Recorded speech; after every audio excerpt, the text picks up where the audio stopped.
ज्ञान के भंडार, संसार को जगत गुरु की उपाधि देने वाले, इस देश को सोने की चिड़िया बनाने वाले, मैं उनको बार बार नमन करता हूं। साथियों, इस भारत को एक सूत्र में पहनने वाले, मानने वाले,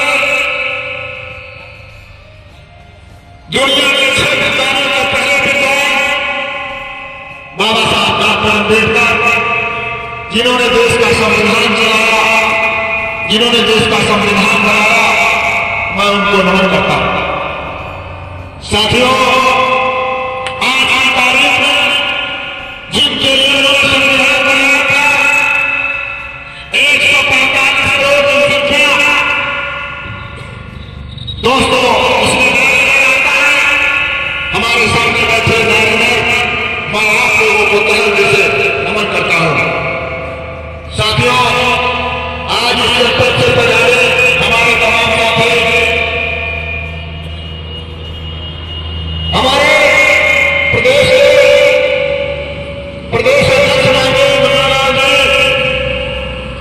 हमारे राष्ट्रीय प्रधान कोषाध्यक्ष माननीय महेंद्र जी, और हमारे जिला का डॉक्टर रघुवीर जी, साथ में दोस्तों हमारे तमाम साथी हैं। मैं एक लाइन में सबको दोस्तों नमन करता हूं, बार बार बधाई साथी, धन्यवाद। आज मेरे बहनों और भाइयों, ये देश आज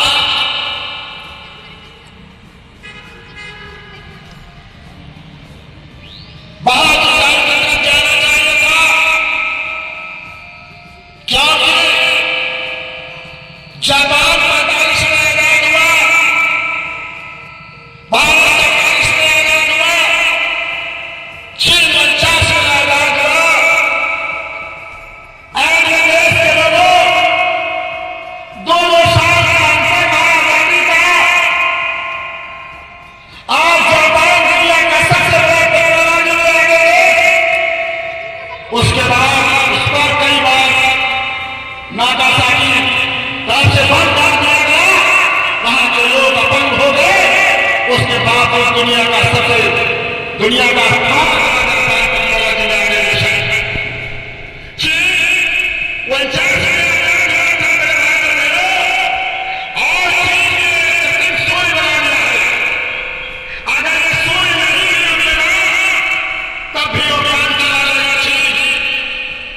कितना आगे चला गया मेरे बहनों और भाइयों। और इस भारत के लोग कहां दोस्तों चले गए? ये सोने की चिड़िया कहलाने वाला देश, हाँ ये जगत गुरु कहलाने वाला देश कितने नीचे चला गया। दुनिया के अच्छे क्षेत्र में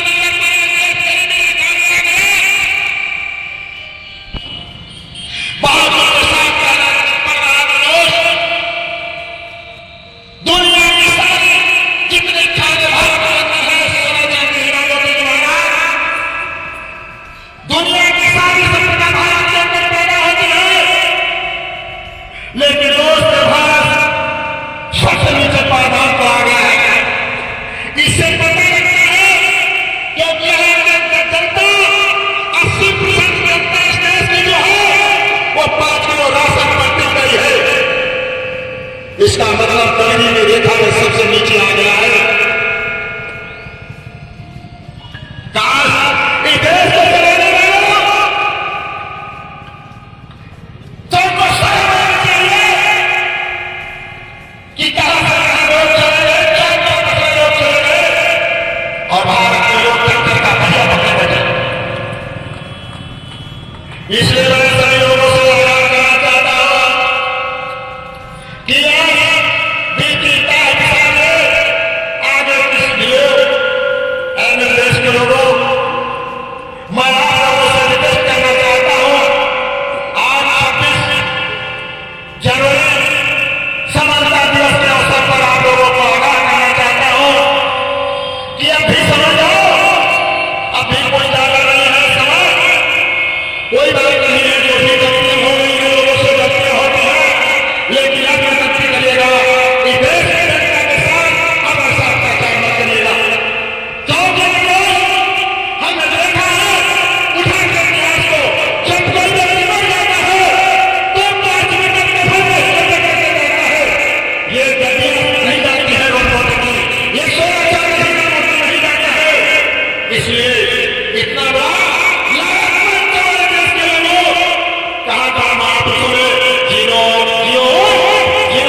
वो देश में संविधान लागू हुआ। आज संविधान पूरी तरीके से इसमें लागू कर दिया गया है। चल रहा है अनुरोध आज हम सब लोगों को उनके बताए हुए रास्ते पर, संविधान के रास्ते पर चलना चाहिएगा। तभी दोस्तों समता समानता और मानवता इस देश के अंदर आएगा। और मैं आप लोगों से अनुरोध करना चाहता हूं दोस्त, इस देश के अंदर नारी जो है, नारी अगर देखेंगे, अगर बैलगाड़ी में या ट्रैक्टर में 2 पहिए होते हैं, अगर एक पहिया गड़बड़ हो जाएगा तो कभी भी इसमें सामान नहीं लाया जा सकता है दोस्त।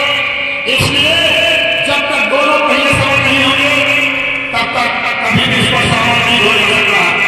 इसलिए साथियों, हमारे देश के अंदर नारियां, इनको भी बनाने से नाम लाकर के काम करना चाहिए देश के अंदर, तब जाकर देश बहुत आगे जाएगा, बहुत देश तरक्की करेगा साथियों।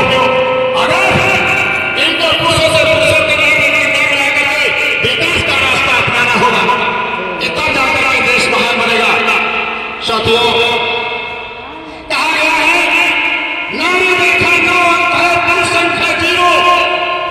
नारी रेखा 9 अंक है, पुरुष संख्या 0। और नारी के संपर्क में आकर पुरुष बनते हैं हीरो। मैं किसको कहूं जगदीश्वर, मैं किसको कहूं जगदीश्वर, नारी से बड़े नहीं ईश्वर।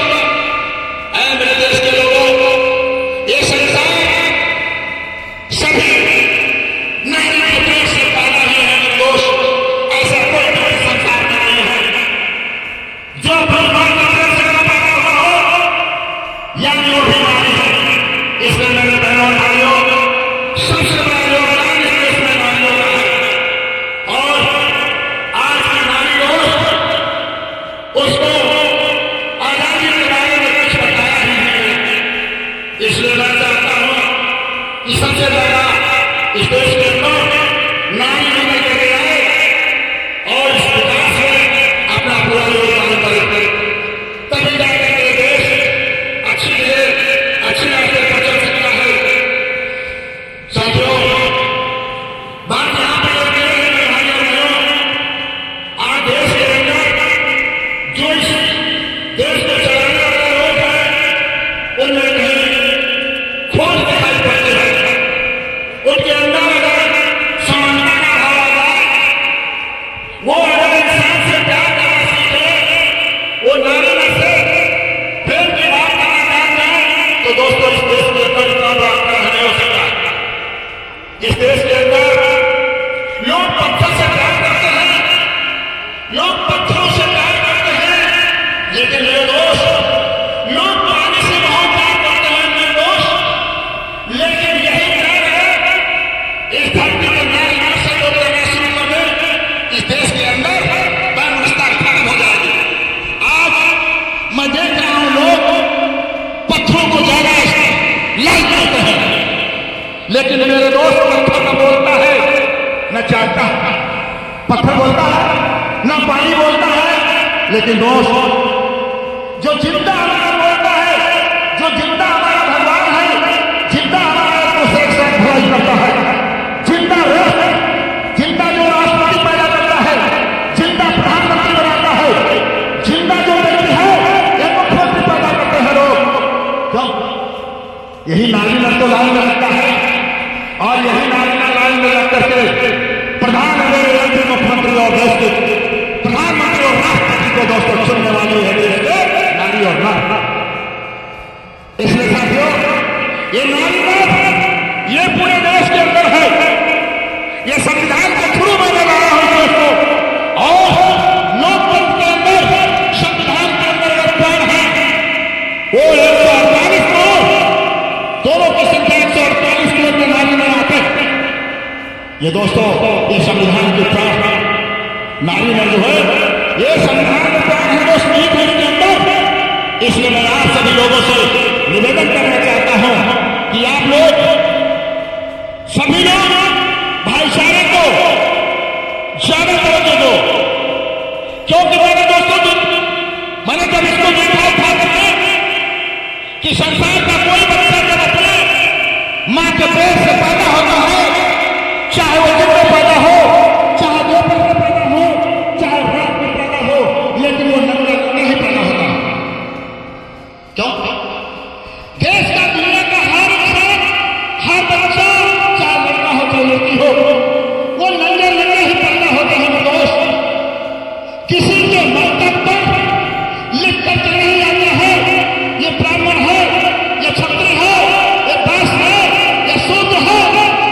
नहीं लेकर के आता है दोस्तों, कहीं पर ये लेकर के नहीं आता है।